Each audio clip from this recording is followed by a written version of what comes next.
Welcome to the Sidepart.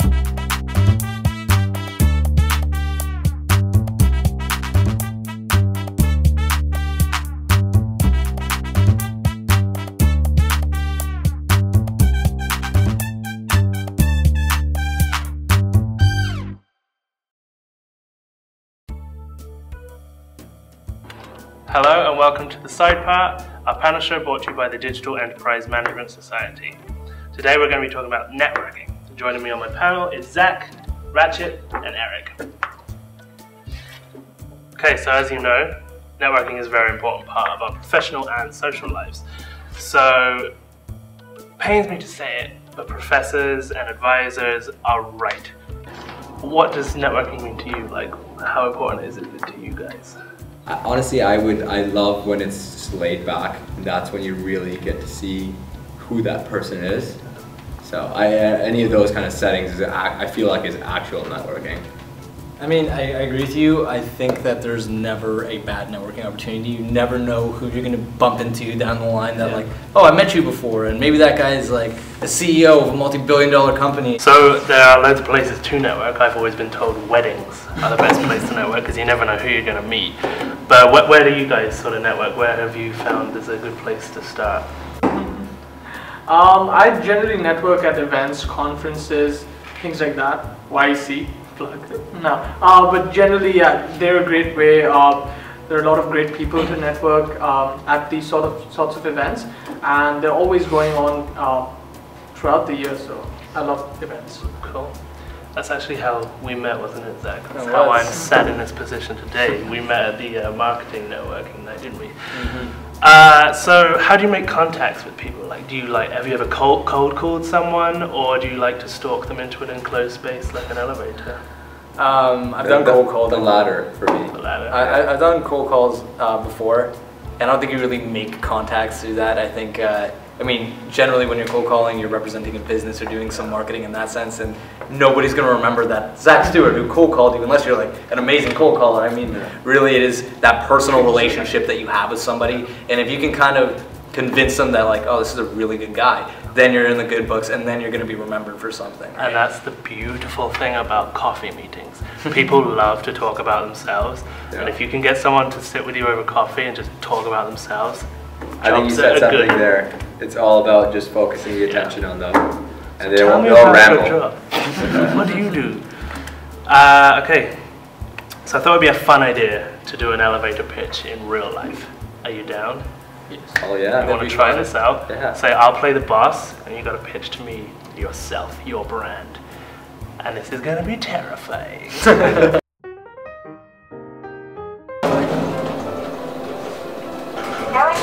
Ground floor, please. Which one? Ground floor, please. Pretty nice suit you got. Thank you. Looks like it's about the same price as my shirt here, and Doubt that. you're the CEO, right? Yeah. Eric. Sure. Hi, Eric. You look like a CEO. Sure am. Perfect. I have just the product for you. We launched this product, your gum. Mm-hmm. It's fantastic. Thank you. It freshens your breath. This gets wet, it's done. You know, like this is actually one of the best products we have out right now, and I think maybe it's a perfect match. You know, it's even matching your suit. Cool. Would you like to try one? I would love some. Take it. Thanks. Eat it. Not only because it's perfectly blue, but it's not one of those lead pencils. Who needs a lead pencil? You need this pencil. You're gonna want more of these for your family, your friends, and I'm just gonna give you this right now. Thanks. If you want to be cool, you take this pencil. I'll give you my card. The first one's free, my friend. That's my floor. See ya. Peace. Okay, so how was that? Like, any tips on elevator pitches? I suggest you press all of the buttons, so you have to go to every floor. Maximum time with them as possible. Well, elevators go fast. I think you really got to know what you're doing. I think when you're thrown into something like this, obviously we weren't experts on what we were pitching to you, so there's definitely something that we learned. You need to know what you're pitching before you're going into something. Have something prepared. Exactly. Right? Genuineness. Yeah. I think there's something that's lacking in the networking industry, is genuineness. Slower moving elevators. Yeah. Eye contact, even though it's creepy, make eye contact with them.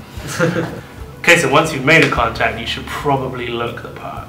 There's actually another video on the ETM and DEM website that I've interviewed Alan McLaren, and he's a PR marketing guy. It's a whole interview on networking, and it's really, you learn a lot through that, and he's saying the exact same thing. Everybody knows that guy in a networking event that is just overly enthusiastic. You know he's just pitching himself, and that's what you cannot be. You cannot be that guy, regardless of how good of a salesperson you are. People just, you're going to find so many people that don't like you. You may find that one guy that's like, wow, that's a great guy that I could have in my business, but most people will be like, you know, screw that guy, I don't want him in my company. And that guy is so annoying. So speaking of like what you shouldn't do, I thought it'd be funny to actually play out these scenarios. So for your benefit at home, here is what you shouldn't do at a networking event. A bro handshake is definitely not acceptable.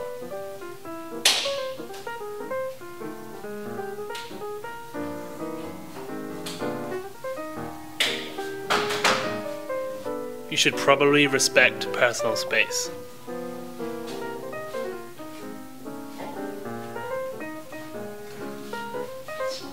Respect other people's time.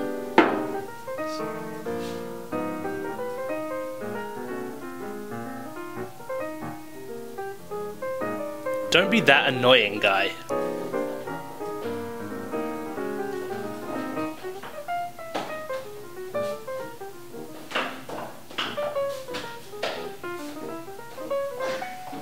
Remember to dress appropriately.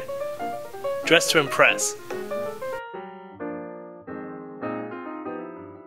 What can we take away from this? Like, what have we learned? Like, what are the most important things that we need to do at a networking night, say? Well, okay, sorry. Well, one of the most important things I've learned, I haven't gone to many networking events. I really started going this year, and I've really seen the importance of them starting going this year. But meeting some of the professionals at the marketing and networking event, like, they said that they never ever thought networking was important until you get into the workforce. For students, you need to understand the importance of this now. Like, if you're in 4th year, you should be looking for a job right now. In November, you look for a job coming out in April. Like, that's what you have to do. And if you don't start making connections and meeting the right people, it's a tough economy. It's hard to get a job. I mean, if you don't know the right people to get a job, you're probably going to be left in the dust. And that's, I think it's just, we need to understand the importance of it. No, definitely networking is important, and I agree with that. And one of the things you must do is when you attend an event and you've networked with someone, you made that connection, it's always important to follow up after that. It's not just about during that event you make that connection and then it's done, like, oh, I've networked successfully, I've done my job. It's about the follow-up that comes after that. And one of the other important things that I don't feel like we've touched upon too much is the importance of LinkedIn. LinkedIn is a great tool. Like, when we were discussing cold calling and things, I've never cold called someone, but I have used LinkedIn to make some connections, and it's a fantastic tool. In fact, even like when I go for an event and I see a list of speakers or professionals who are there at this networking night, the first thing I do is check up on their LinkedIn profiles. What are their interests? What's their career path been like?